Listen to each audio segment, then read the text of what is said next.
ఇప్పుడే జీ5 app download చేయండి. చూడండి మీ ఫేవరెట్ టీవీ షోస్ ఎప్పుడైనా ఎక్కడైనా. మీతో నిజం ఇది చెప్పిస్తుంది. నిజం చెప్తారా చస్తారా? చెప్పకపోతే నువ్వు చంపుతావు, చెప్తే వాడు చంపుతాడు. చెప్పండి. మా పరిస్థితిని అర్థం చేసుకోవని. నిజం బయటికి రాకపోతే గొంతు నుంచి నెత్తురు బయటికొస్తుంది. కోడి మెడ తెగినట్టు నీ మెడ తెగిపోతుంది. వద్దమ్మా వద్దు. ఇప్పటి వరకు భరించిన అవనిని చూశారు, ఇకపై తెగించిన అవనిని చూస్తారు. చెప్తామమ్మా, చెప్తాం, చెప్తాం చెప్తాం, చెప్తాం చెప్తాం. ముందా కత్తి దించవని.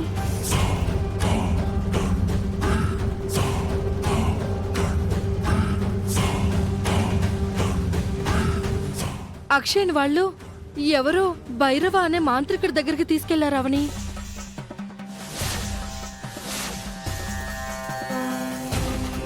మాంత్రికుడి దగ్గరగా? అవునవని. ఆ వికాస్ గాడు మా దగ్గర ఏం చెప్పాడంటే, అక్షయ్ని వేదవతి ఇంటి నుంచి తీసుకొచ్చాను. తన దగ్గర చాలా మహిమలున్నాయి. వాటిని అడ్డం పెట్టుకుని బాగా డబ్బు సంపాదించాలి.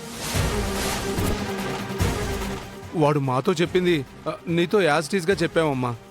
ఇక మమ్మల్ని వదిలేయవని నీకు దండం పెడతాం, నీ కాళ్ళు పట్టుకుంటాం. ఛీ! మీరు మనుషులా?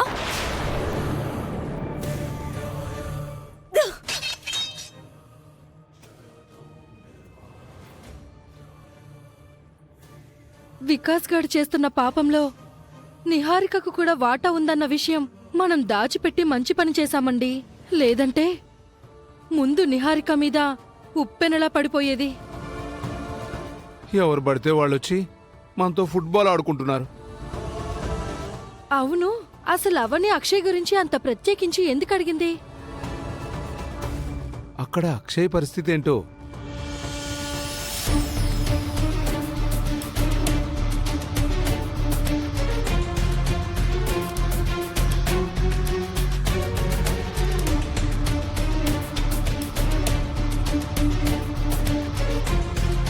మనం ఎక్కడికి వెళ్తున్నాం నాన్న?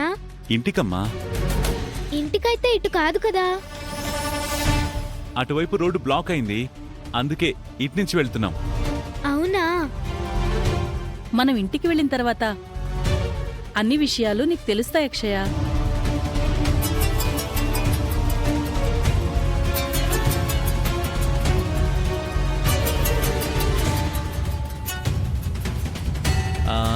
చిన్ని తల్లి, ఐస్ క్రీమ్ తింటావా?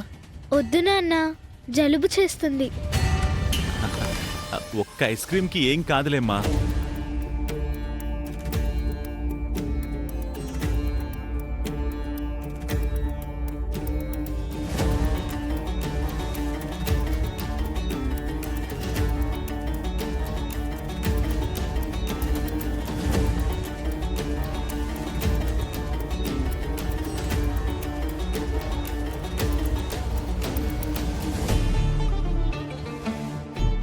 నువ్వు చిన్నప్పుడే మాకు దూరమయ్యావు కాబట్టి నీకు మేమేవీ కొనివ్వలేకపోయాం.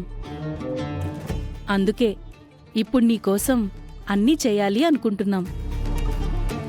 హలో, రాత్రి నుంచి మీ గురించి ఎదురు చూస్తున్నాను, ఇంతవరకు రాలేదు. ఏమైంది? రాత్రి దారిలో కార్ ట్రబుల్ ఇచ్చింది, అందుకే లేట్ అయింది. మరో అరగంటలో మీ దగ్గరుంటా. సరే, తొందరగా రండి. మేము అక్షయ్ని అప్పగించిన వెంటనే మా డబ్బులు మాకు అరేంజ్ చేయాలి. డబ్బు సిద్ధంగా ఉంది. సరే, అరగంటలో మీ ముందుంటాం.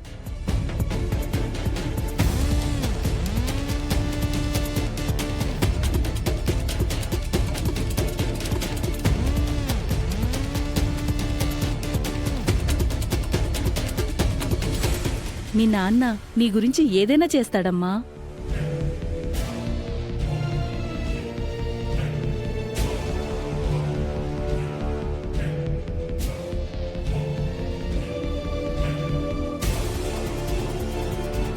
బంగారం తీసుకోమ్మా.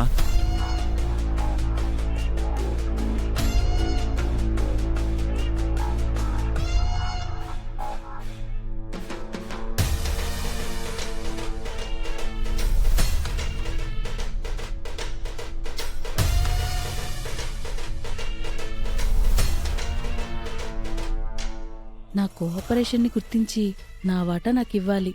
సరే, ఆ విషయం గురించి మాట్లాడే సందర్భం ఇదా? నోరు మూసుకొనుండో. ఎవ్వరికీ అనుమానం రాకుండా అక్షయ్ని తీసుకుని వెళ్తున్నాం. నేను వెళ్లే చోటు ఎవ్వరూ కనిపెట్టలేరు.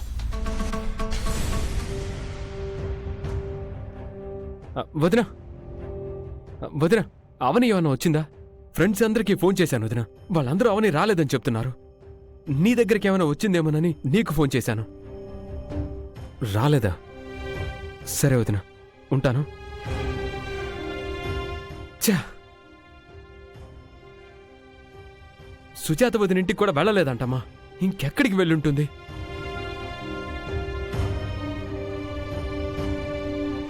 అదిగో అవని వస్తుంది.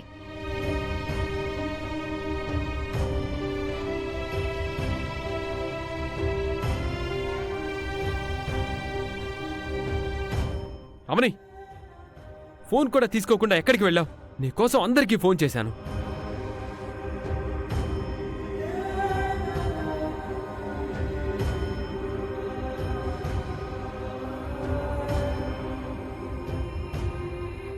ఎక్కడి నుంచొస్తున్నావు? అక్షయ్ని వాళ్ళు ఎవరో భైరవ అనే మాంత్రికుడి దగ్గరికి తీసుకెళ్లారు అవని.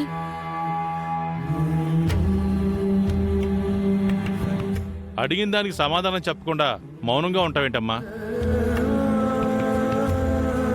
గుడిలో నీ కూతురు గురించి తెలుస్తుందని నువ్వు ఆశపడినట్టు మేము కూడా ఆశపడ్డాం. కాని చివరి నిమిషంలో అలా జరుగుతుందని ఎవ్వరం ఊహించలేకపోయాం. వేదాలాంటి జాతకం గల మా మనవరాలి గురించి అందరికీ ఎంతో గొప్పగా చెప్పాలనుకున్నాం. అలాంటి అదృష్టం లేకుండా పోయింది మాకు. నువ్వు కూడా ఆ విషయం గురించే ఆలోచించి వేదన చెందుతున్నావని నాకు తెలుసు. ఏం చేయగలం? తలరాతని ఎవరం కాదనిలేం కదా.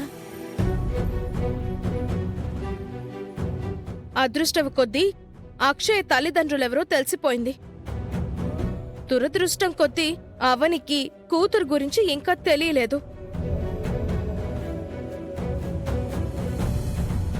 మీరందరూ స్వామీజీకి దివ్య దృష్టి ఉందని నమ్ముతున్నారు. అలాంటి స్వామీజీనే చెప్పలేకపోయాడంటే ఇక ఎవరి తరము కాదు.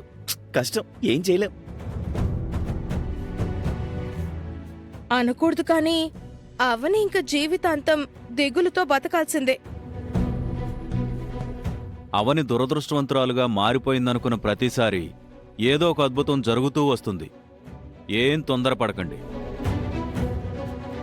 అవును నిహారిక, అవనిని కూడా అదృష్టం ఏదో ఒక రోజు తలుపు తడుతుంది. అంతవరకు ఓపిక పడుతుంది.